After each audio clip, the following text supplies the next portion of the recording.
Here we are inside of the Bluebook application, and you can see that we have selected the test type as SAT and practice test number 10.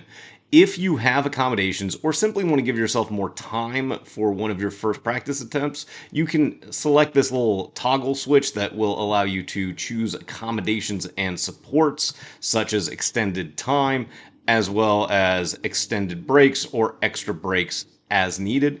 But we are going to assume for the purposes of this video that we're just going to use the regular pacing and the interface tools for the first reading and writing section. So we'll go ahead and click next. It'll take a second to prepare the practice test. You'll see that there's just some information here on the first slide. You don't really need to engage with that all that much, but as soon as you click next, you're going to see that the timer immediately begins. You can go ahead and hit close on this opening statement, and you're going to want to come over here and select highlights and notes immediately so that you can highlight text in both the paragraphs on the left and the information with the question on the right. You're also going to want to select this little cross out the answer choices button so that you can eliminate directly in the interface without having to engage your scratchpad. Now, these first handful of questions are going to be what are often known as vocabulary in context questions. So we just need to find an answer choice that is going to fit reasonably within the blank. So we're going to read the little paragraph, and then we're going to use our highlight tool to potentially highlight the information that is most germane to picking what would fit in that blank. So question 1 here reads, in the early 1800s, the Cherokee scholar Sequoyah created the first script or writing system for an indigenous language in the United States. Because it represented the sounds of spoken Cherokee so accurately, his script was easy to learn and thus quickly achieved use. By 1830, over 90% of the Cherokee people could read and write it. Well, that's our key, is that 90% could read and write it. So whatever goes in this blank is going to have to be something that would match this idea of 90% we're able to use it. Widespread certainly does. Careful does not. Unintended does not. Nor does infrequent. And we can move on to the next question. Same format, same highlight tool ready to go. Due to their often strange images, highly experimental syntax, and opaque subject matter, many of John Asbury's poems can be quite difficult to blank and thus are the object of heated debate among scholars. So it's all about these strange images, highly experimental syntax, and opaque subject matter, which is going to make it difficult to kind of understand them. So we'll have that as a mental prediction. And we go to the answer choices. Delegate does not match understand. Compose does not match understand. Interpret certainly does, and renounce does not. And we can move on to the next question. Same format. We read, beginning in the 1950s, Navajo Nation legislator Annie Dodge Wanaka continuously worked to promote public health. This blank effort involved traveling throughout the vast Navajo homeland and writing a medical dictionary for speakers of Diné Bizad, the Navajo language. Well, we know the effort was continuous. So we could just highlight the word continuously and find an answer choice that matches that. Impartial does not. Offhand does not. Persistent certainly does. Mandatory does not. And we move on to the next question. Once again, another vocabulary and context task. Kelp forests grow underwater along the eastern Pacific coast. These underwater forests are important to fish and other marine animals. Ocean currents can be powerful and rough, making it difficult for animals to find safe places to hide from predators. The underwater forests slow down the currents. This creates a more blank environment with calmer waters where animals can take shelter. Well, it's got to match calmer. It's got to match something that would allow them to take shelter. We could just highlight those two terms, seeking something that would fit in the blank, capturing that meaning. Tranquil certainly would. Dangerous is the opposite we're looking for.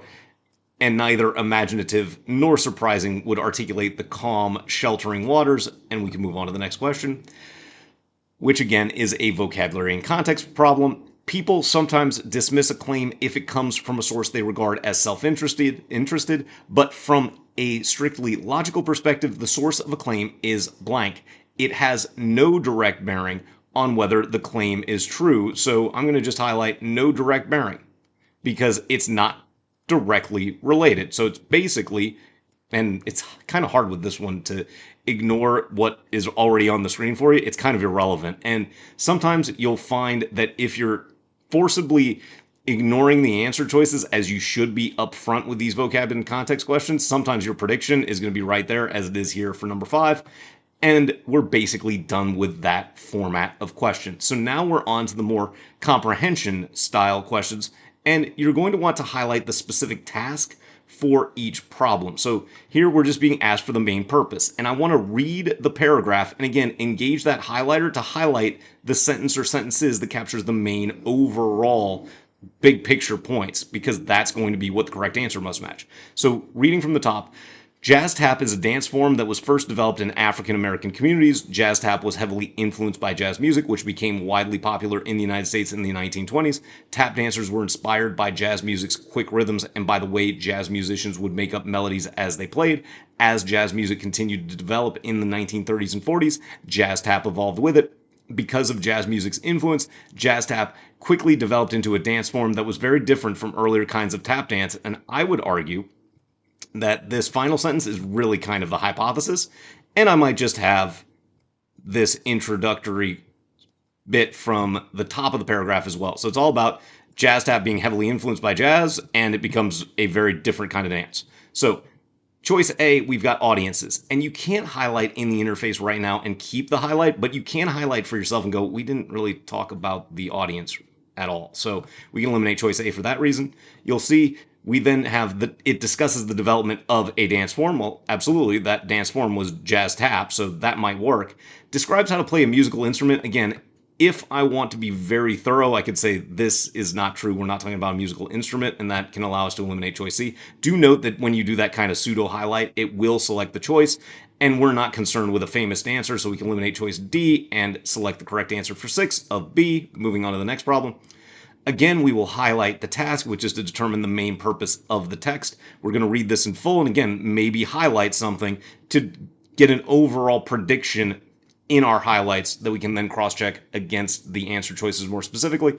So this reads, the following text is adapted from Jane Austen's 1814 novel Mansfield Park. The speaker, Tom, is considering staging a play at home with a group of his friends and family. We mean nothing but a little amusement among ourselves, just to vary the scene and exercise our powers in something new. We want no audience, no publicity. We may be trusted, I think, in choosing some play most perfectly unexceptional, and I can conceive no greater harm or danger to any of us in conversing in the elegant written language of some respectable author than in chattering in words of our own.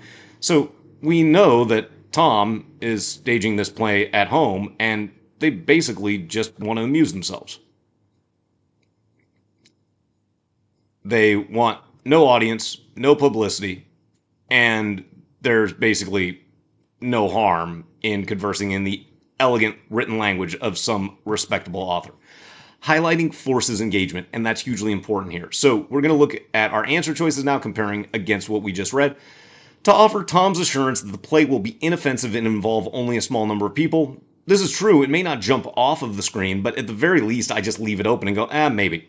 Next, choice B, to clarify that the play will not be performed in the manner Tom had originally intended. Well, no, this is all about Tom's intent, so this is really a direct reversal of the information presented. Then choice C, to elaborate on the idea that the people around Tom lack the skills to successfully stage a play. We know they're not skilled actors, but that's not the main point. Maybe they are kind of not great at it, but that's not the point. So we can eliminate C for not matching that main purpose again. Then choice D, to assert that Tom believes the group performing the play will be able to successfully promote it. Again, it actually says explicitly we don't want to promote it. They want no audience, no publicity. So D, again, is a direct reversal of the information presented, leaving what must be our correct answer of choice A. Moving on to the next one. Here we're being asked what both authors would most likely agree with. And so again, we'll just kind of highlight the big picture stuff for text 1 and text 2. Text 1 reads, French Impressionist artist Edgar Degas insisted that his paintings be kept in their original frames after they were sold. Like many Impressionist painters, Degas used painted frames that stood in contrast to the gold frames frequently seen at the Paris Salon, a prestigious art exhibition that was sponsored by the French government and promoted traditional painting styles. Impressionist painters likely chose these colorful frames to distinguish themselves from what was considered conventional at the time, and I can highlight what seems to be kind of the main idea sentence here, which is that the painters chose the frames for a specific reason. Then text 2, Impressionist painters often focused on the interplay of color and light in their works. As such, those Impressionists who placed their works in painted frames instead of the more traditional gold ones did so for aesthetic reasons. A frame's color was likely chosen because it would harmonize with the colors of or subjects in a painting. Gold, conversely, could distract from the subtleties in a painted scene. So we're going to just highlight this middle sentence here in text 2, understanding that the main point is this idea that the Impressionists chose colorful frames to match their paintings. So gold frames were especially desirable. Absolutely not. That's really the opposite of what the main point is, so we can eliminate A hopefully almost immediately. Then choice B, the colors in an Impressionist painting were often chosen to complement the colors of the frame it would be placed in. This again is a direct reversal. Then everything would be gold because the frames were gold, so we eliminate B as basically getting it backwards. Then choice C, many Impressionist painters were intentional about the frames they selected for their works. Well, ding, ding, ding, that seems pretty good. Always check all 4 choices just to make sure. But then D, Degas' preferred framing style was different from that of most Impressionist painters. Actually, it wasn't. It seems they all kind of did this. So we can now move on to the next question, number 9. And here we're being asked for what best describes Gibson's approach to art. So now we've got a specific term to look for, so I'm going to just highlight things that are pertaining to Gibson's approach to art. So we read from the top, Choctaw Cherokee artist Jeffrey Gibson turns punching bags used by boxers into art by decorating them with beadwork and elements of native dressmaking. These elements include leather fringe and jingles, the metal cones that cover the dresses worn in the jingle dance, a women's dance of the Ojibwe people. Thus, Gibson combines an object commonly associated with masculinity, a punching bag, with art forms traditionally practiced by women in most native communities, beadwork and dressmaking. In this way, he rejects the division of male and female gender roles. So we'll just highlight this sentence that kind of summarizes everything. It's about combining something commonly associated with masculinity with art forms practiced by women in most native communities. So starting with choice A, he draws from traditional native art forms to create his original work. Well, yeah, it's, these beadworks and dressmakings. So A seems pretty good. We can go briskly through B now. He's been influenced by native and non-native artists equally. Well, not equally. It seems like he's kind of focused on the native stuff, so we can eliminate choice B. He finds inspiration from boxing in designing the dresses he makes. It doesn't say that he actually likes watching boxing or applying that to his artwork. And then rejects expectations about color and pattern when incorporating beadwork. This is a little bit of a trap, but we don't actually talk about the color or pattern within the beadwork. So A is good and bland, which is very often the characteristic of correct choices in the reading and writing section, which choice A is for number 9. Next, we've got another main idea question, so we'll just highlight main idea of the text as our reference for what we're being asked to do. And again, we'll try to highlight to focus in on the big picture.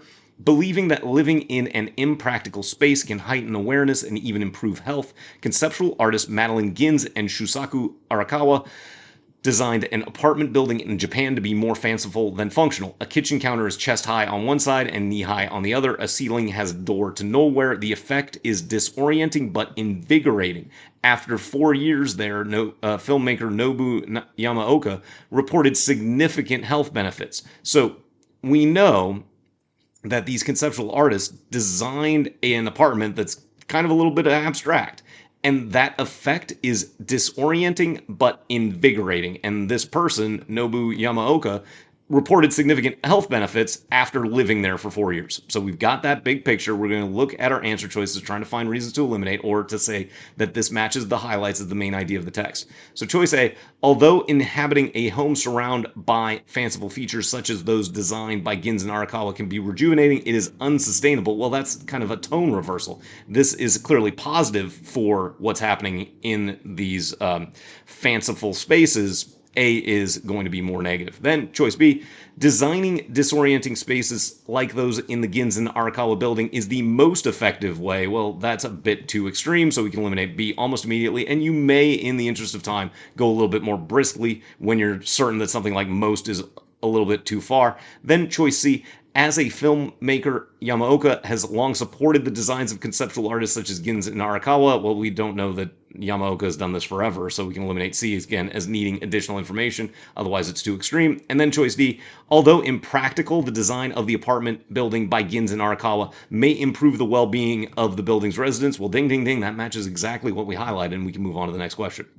Now we are looking for something that would support the team's idea. So we just got to go into the paragraph and find out what the idea is and then think about what would be a way to support that idea. So we learned many insects are iridescent or have colors that appear to shimmer and change when seen from different angles. Scientists have assumed that this feature helps to attract mates but could also attract predators. But biologist Karen Kiernsmo and a team had the idea that the shifting appearance of colors might actually make it harder for other animals to see iridescent insects. To test this idea, the team put beetle forewings on leaves along a forest path and then asked human participants to look for them. Some of the wings were naturally iridescent, others were painted with a non-changing color from the iridescent spectrum, such as purple or blue. So the team, or the idea that is being tested by the team, is that shifting appearance of colors might make it harder for other animals to see iridescent insects. And since we're being asked to apply the information, we can actually predict and use the notes in the tool to say we need to find info to show that iridescent colors are harder to find than non-changing colors. And you've got this little tool and you should use it. It's really going to, again, force that engagement.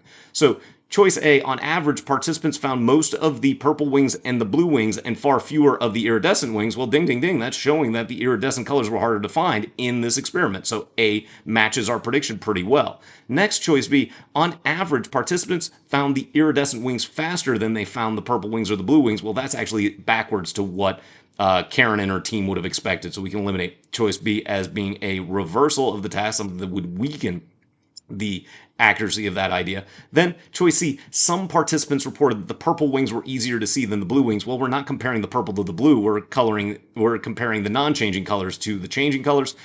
And then choice D, some participants successfully found all of the wings on the leaves. Well, wonderful, but that doesn't show which ones were harder to find or easier to find. So now we can move on to the next question. You can see that the notes will go away, but if you go back, they will remain if you need to return to that question. So next we've got which quotation from the post office most effectively illustrates the claim. So we're going to highlight that. We're going to highlight quotation, and we're going to have to figure out what the claim is and highlight that in the paragraph as well, and then find something that's going to match it. So the Post Office is a 1912 play by Rabindranath Tagore, originally written in Bengali. The character Amal is a young boy who imagines that the people he sees passing the window of his home are carefree even when engaged in work or chores, as is evident when he says to the daughter of a flower seller something. So we need to show a quote that is going to illustrate that Amal is a young boy and he imagines that the people engaged in work are actually carefree. So starting with choice A, I see you don't wish to stop. I don't care to stay on here either. Well, that doesn't show anything carefree. Next choice B, oh, flower gathering. That is why your feet seem so glad and your anklets jingle so merrily as you walk. Well, that could be carefree. Next choice C, I'll pay when I grow up before I leave to look for work out on the other side of that stream there. Again, we're not concerned with paying. If anything, Amal probably wouldn't be concerned with paying. And then choice D, wish I could be out too. Then I would pick some flowers for you from the very topmost branches right out of sight. It's more about Amal, not the people he sees passing by. So you can see, again, highlight force engagement, and hopefully you understand how B fits that question task. Now, number 13, we get our first chart, and we're going to figure out what we're being asked for. We see which choice best describes data from the graph that weakens the student's conclusion. So we got to go into the paragraph, and we're not really going to deal with the chart up front because we know we need the conclusion first.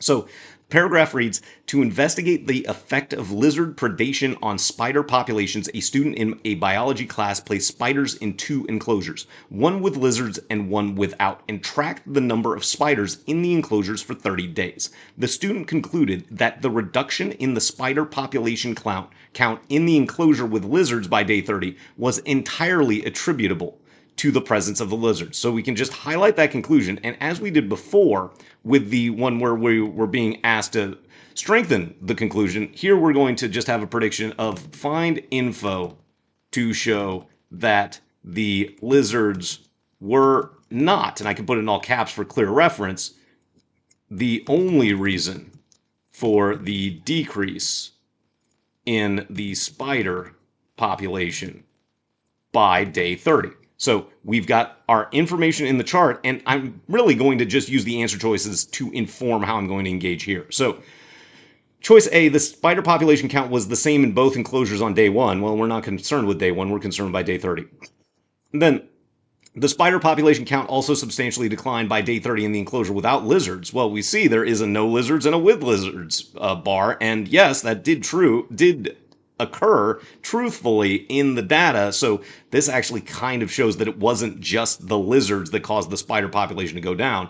We're not concerned with day 1 to day 10 for choice C, and the spider population count on day 30 being lower in the enclosure with lizards actually kind of supports the idea that it's the lizards that are causing the decrease and is a task reversal. So we know now that the correct answer once more is B. Moving on to the next question, we've got what might be the most complex question task on this section. We're being asked to complete the text. So we've got to figure out what we're being asked for first. So it says, the researchers suggest that in developing new repellents, it would be most useful to do something. So I have to go figure out kind of proactively what is going to allow for useful repellents, whatever that means. So we read from the top.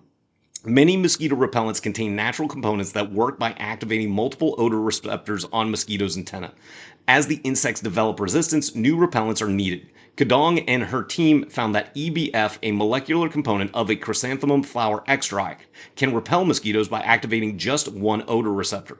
And this receptor, OR31, is present in all mosquito species known to carry diseases. So it's all about addressing this receptor. So we need to focus on the receptor OR31. So identify molecular components similar to EBF that target the activation of OR31 receptors. Well, yeah, because now we can keep recycling which types of repellents targeting just that receptor. Now, it's not about extracting molecules specifically for chrysanthemum, so we can eliminate choice B for that reason.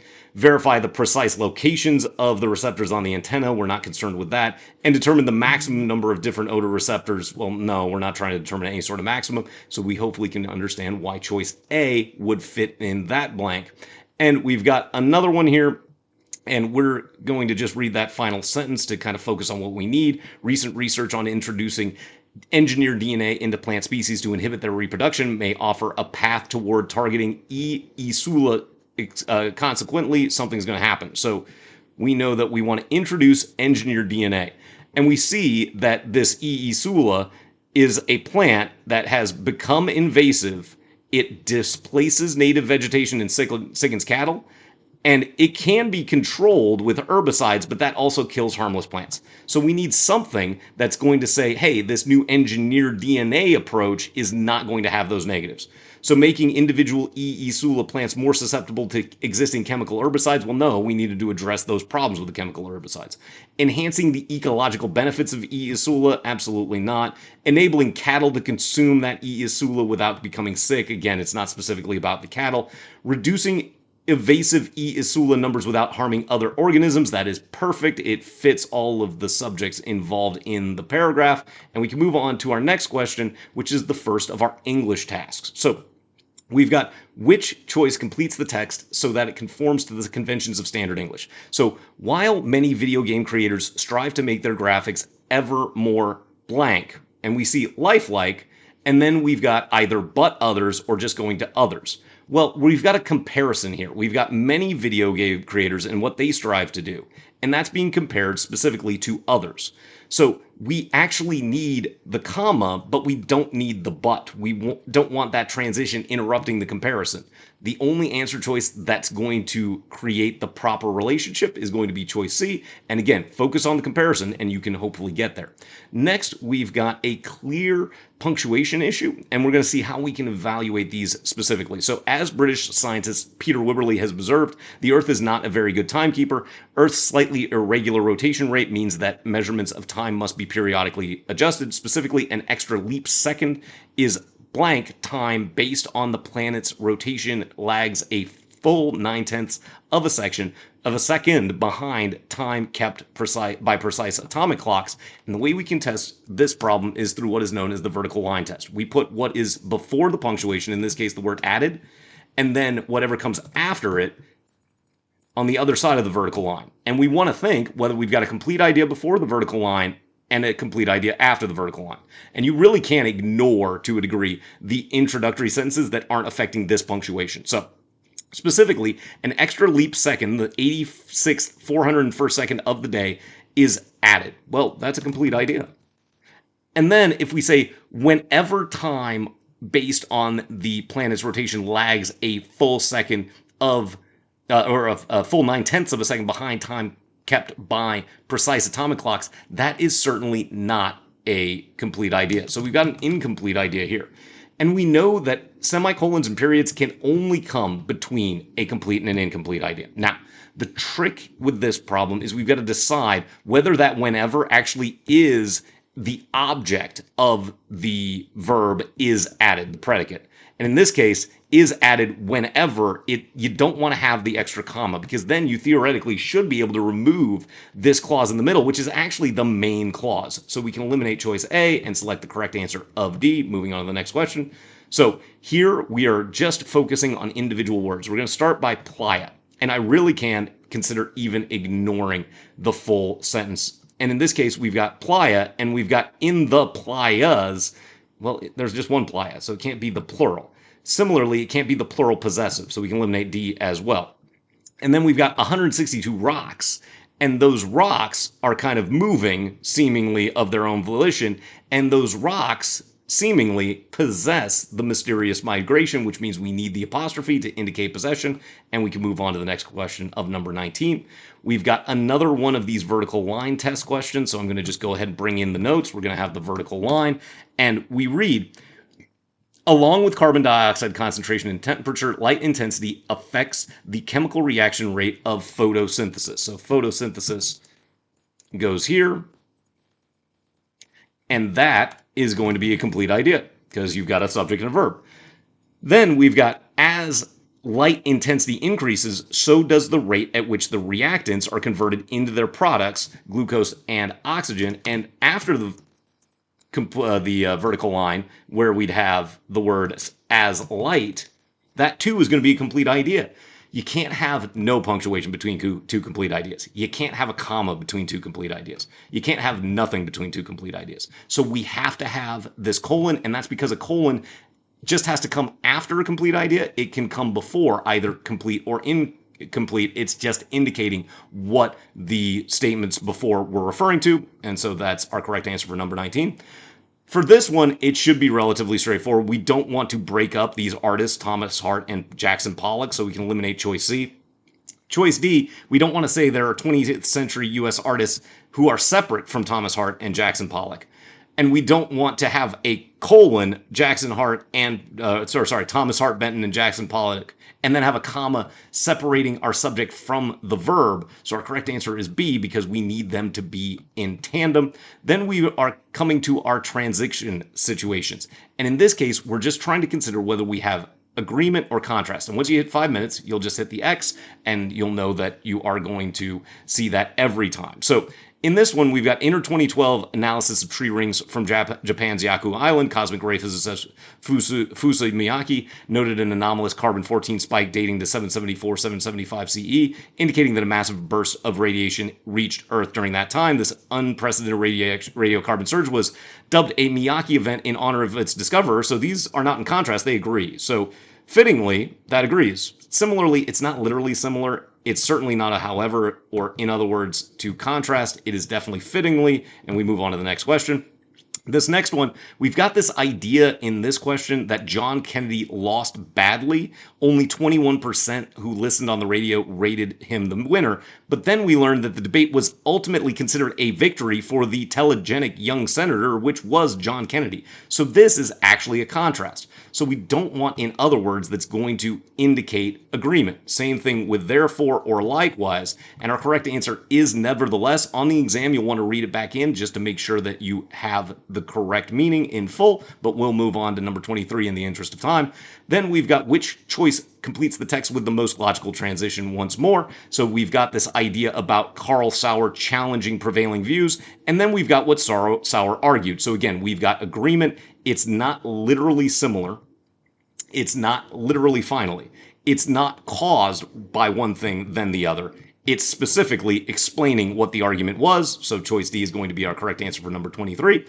And then we get to these little questions where they're asking you to accomplish the goal of the notes. So you have to use our highlight tool to figure out what we're being asked to do. We want to indicate where the dicryosaurid fossil was found. And we see it was found in the Thar Desert. Highlight that immediately. A matches. D is not about, or sorry, B is not where it's from. C is about the research team, and D is not where it's from. And we move on to number 25. We again have to highlight what we're being asked to do. We want to specify the reason the Pleiades appearance changed. And so we see that ancient Native American and Aboriginal cultures describe the Pleiades cluster as having 7 stars. It was once referred to as the 7 sisters. Today, the cluster appears to have only 6 stars, and they move so close that they now appear as 1. And I'm probably just going to highlight this first bullet and the last bullet. We got to focus on those two. So choice A, it describes what they were referred to in the past, but it doesn't say how it changed in the appearance. Although once referred to as the 7 sisters, they appear to have only 6 stars today. It doesn't tell us how it changed.